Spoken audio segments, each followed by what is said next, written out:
Halo, assalamualaikum warahmatullahi wabarakatuh. Baik, kita mencoba belajar tema 6 ya, kelas 3. Di sini ada buku digital yang mau kita buka, yaitu energi dan perubahannya ya. Khusus kelas 3 kali ini kita mau belajar tema ke-6, subtema 1 ya. Dan kita lihat di sini, ini ada subtema 1 itu belajar tentang sumber energi. Kemudian subtema 2 itu kita belajar tentang perubahan energi ya. Kemudian subtema 3 kita belajar energi alternatif, dan subtema 4 tentang penghematan energi. Jadi semua tentang energi ya. Nah, kita akan bahas kali ini subtema 1, kemudian kita coba bahas pembelajaran kedua ya. Subtema 1 pembelajaran kedua. Nah, di sini kita akan buka dulu bukunya ya.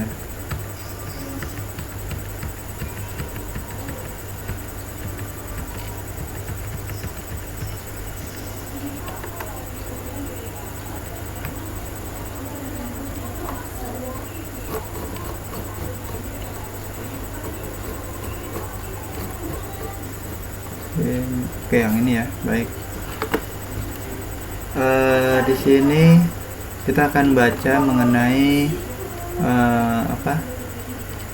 ayo mengamati ya. Kita lihat sini. Hari ini Siti tidak lupa sarapan sebelum pergi ke sekolah. Siti merasa kuat dan semangat berangkat ke sekolah. Makanan dan minuman yang Siti makan memberi energi bagi tubuhnya. Energi inilah yang membuat Siti dapat melakukan kegiatan. Seperti saat ini, Siti akan melakukan senam. Ya, di sini energinya dari makanan. Kemudian kita lanjutkan lagi poin-poinnya ya. Sini ada simpai ya. Kita lihat Siti lagi mengangkat simpai ke kiri ke kanan, kemudian ke atas ya, ke depan, ke samping kanan ya. Ya. Kemudian di sini kalau kita lihat ya, sebelum kita melakukan olahraga tersebut, di sini dianjurkan untuk melakukan pemanasan terlebih dahulu ya. Ya, baik. Kita lanjutkan ke materi berikutnya ya. Nah, setelah tadi senam, maka yang dilakukan adalah kita akan istirahat ya. Istirahat dan melakukan minum. Istirahat sama minum itu bisa mengembalikan energi yang sudah terpakai ya. Nah, setelah istirahat dan minum, akhirnya kemudian Pak Guru mengajak mereka bermain menyusun huruf. Huruf disusun membentuk kata. Kosakatanya berhubungan dengan sumber energi. Jadi sini kita menyusun huruf ya. Di sini ada huruf contohnya H, A, A, M, I, T, R, A. Setelah disusun, maka menjadi matahari ya. Nah, pertanyaannya adalah kalau yang seperti ini apa? Ya. Kalau kita lihat sini, ini sepertinya lebih cenderung cocok dengan energi ya. Nah, ini hanya solusi. Menurut saya ini energi ya. E ada, N ada, E lagi ada 2, R ada 1, G dan I, energi ya. Kemudian yang kedua ini menurut saya ini cahaya menurut saya ya. Kemudian yang ketiga ini menurut saya fotosintesis ya. Kemudian saya mau mundur ke bawah nih. Oke. saya close lagi. Untuk yang berikutnya saya coba, ini adalah panas ya, jadi ini panas. Kemudian untuk yang kelima ini saya coba sumber ya, sumber. Menurut saya sih sumber ini ya, tapi kalau salah ya kamu coba lihat lagi di sini. Selain sumber apa ya, sumber energi maksudnya gitu ya. Oke, sekarang Pak Guru lanjutkan membuat kalimat dari setiap kata tersebut. Contohnya, matahari adalah sumber energi terbesar di bumi ya. Kalau bikin kalimat di sini, saya coba bikin kalimat ya. Misalkan bikin kalimatnya tadi ya, ini energi nomor 1 ya, energi. Misalkan energi yang terbesar di bumi adalah energi matahari. Ada tulisannya bisa banget ini ya, contoh ya. Kemudian cahaya ya, cahaya matahari ya pagi mengandung vitamin D. Ini contoh ya, ini kecil ya. Fotosintesis ini sebetulnya proses pembuatan makanan pada tumbuhan ya. Proses fotosintesis terjadi pada tumbuhan hijau di siang hari ya.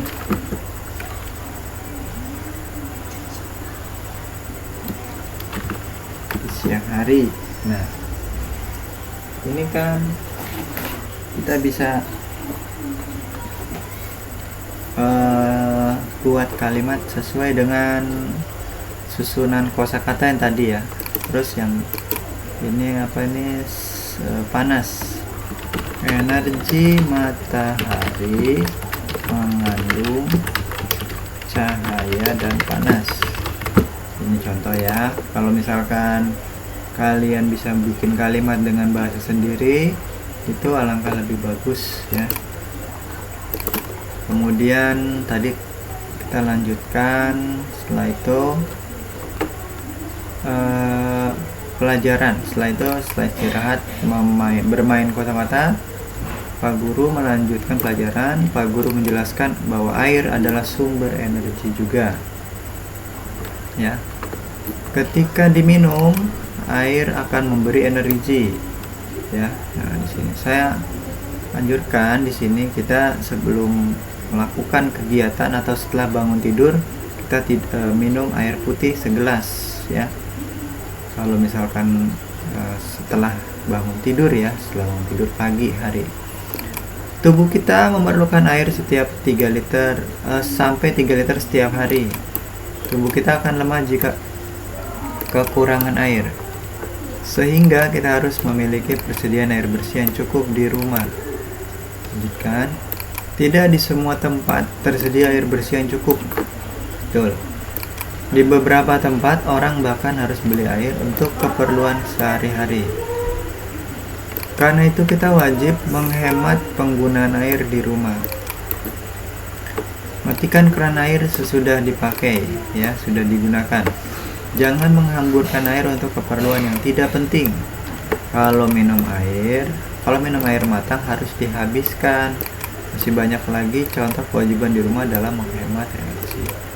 Nah, kalian sudah ngerti ya. Kalau kalian kurang ngerti, tolong baca kembali hasilnya.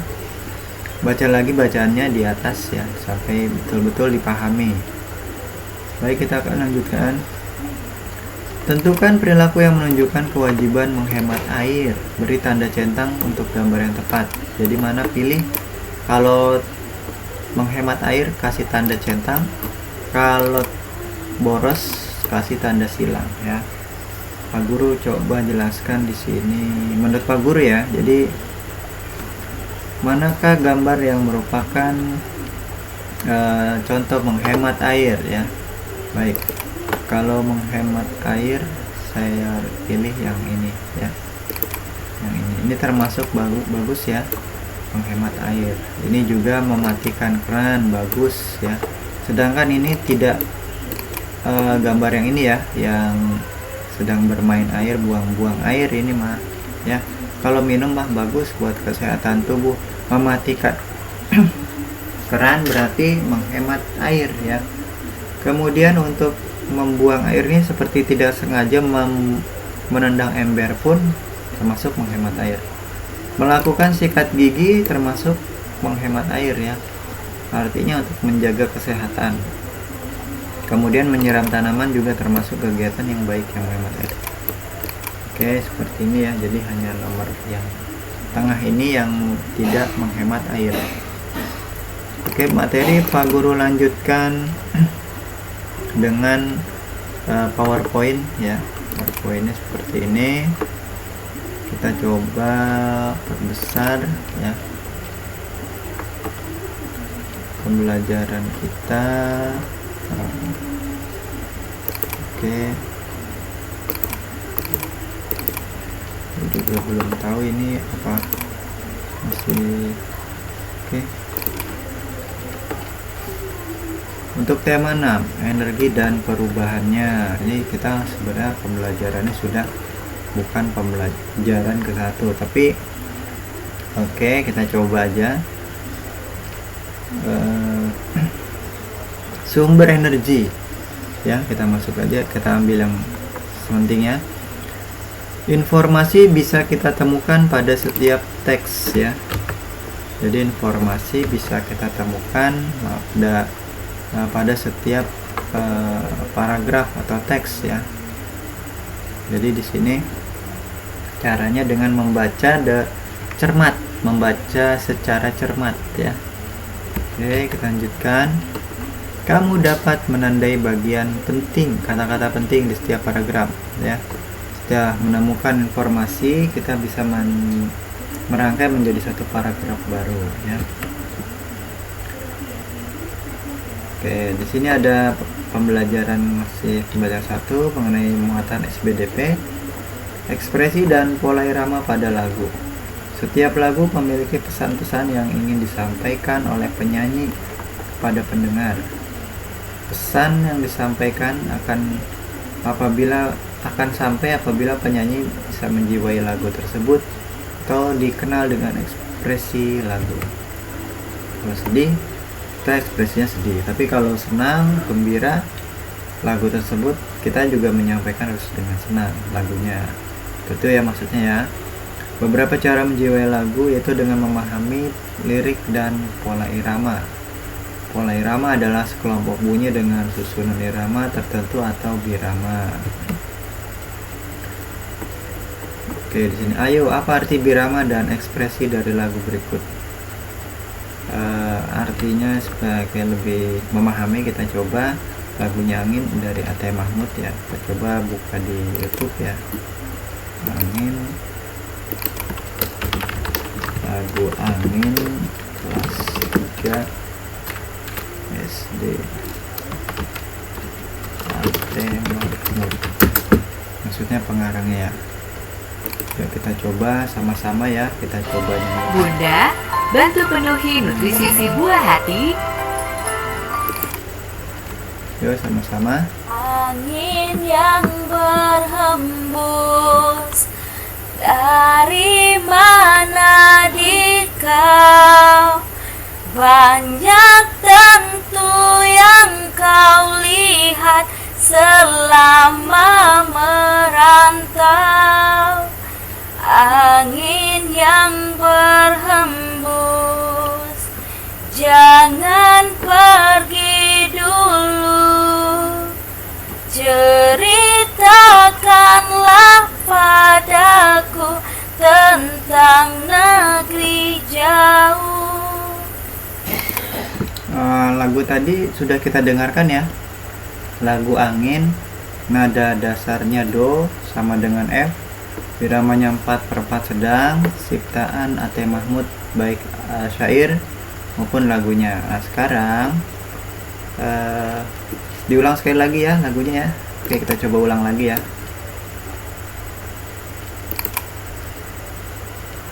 Angin yang berhembus, dari mana di kau? Banyak tentu yang kau lihat selama merantau. Angin yang berhembus, jangan pergi dulu. Ceritakanlah padaku tentang negeri jauh. Oke, baik, saya rasa cukup ya. Kita kembali ke PowerPoint yang tadi, yaitu energi ya, masih di energi. Sebentar.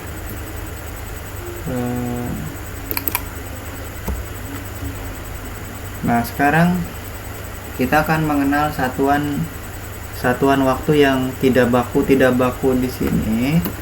Artinya, untuk menyatakan lama suatu kejadian, kita dapat menggunakan satuan waktu yang tidak baku. Contoh satuan waktu yang tidak baku yaitu lama atau sebentar. Jadi, lama artinya memerlukan waktu yang lebih banyak. Sebentar artinya memerlukan waktu yang lebih sedikit. Jadi ada dua. Kalau kita menggunakan satuan waktu yang tidak baku, itu ada dua, lama atau sebentar. Kita lanjutkan pembelajaran kedua. Kita lanjutkan di sini materi bahasa Indonesia. Menemukan kata-kata baru dalam teks tentang sumber energi. Ada dua cara menggunakan. Ketika membaca sebuah teks, kita sering sekali menemukan kata-kata penting yang belum kita ketahui artinya.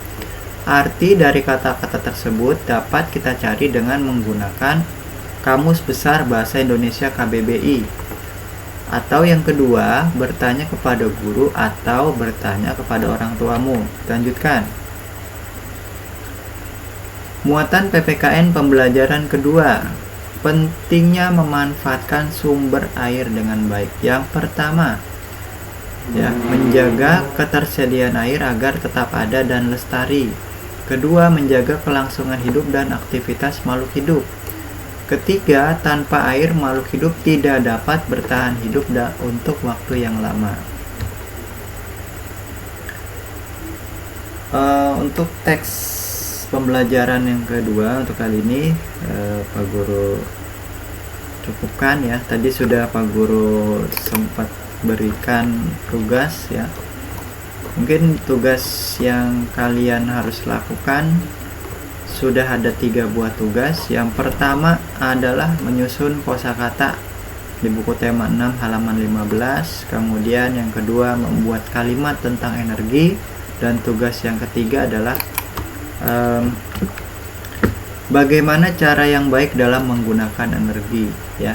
Oke, ini misalkan nih jawaban kalian untuk menghemat dalam menggunakan itu. Pertama, menghemat energi. Ini contoh ya, karena kita di sini contoh yang menurut saya ini adalah menghemat energi, menurut saya paling bagus ya. Kemudian yang tugas berikutnya, tugas keempat, perilaku menghemat energi. Tadi ada beberapa gambar tadi tidak usah kalian gambar, kalian cukup menulis sebuah teks. Ini ada contoh teks yang sudah Pak Guru buatkan dari nomor 1 sampai nomor 6. Misalkan nomor 1, Ani sedang meminum segelas air. Kalau memang itu kegiatan yang sifatnya menghemat air, maka diberikan tanda checklist. Seperti contoh nomor 3, misalkan di situ Beni sedang membuang-buang air. Maksudnya bukan buang air, tapi sini main selang air ya. Beni sedang membuang-buang air dengan memainkan selang air. Kalau dia kegiatannya tidak bermanfaat atau tidak menghemat air, maka beri tanda silang. Ini juga termasuk kamu jawab nanti ya, nomor yang lain. Ini contoh yang Pak Guru berikan. Dan diakhiri dengan menyimak pembelajaran TVRI di TV kalian, yaitu jam 9.30 sampai jam 10, dan tidak usah difoto. Baik, terima kasih ya Pak Guru ucapkan. Mudah-mudahan kalian semua sehat. Terima kasih, jaga kesehatan. Assalamualaikum warahmatullahi wabarakatuh. Sampai jumpa.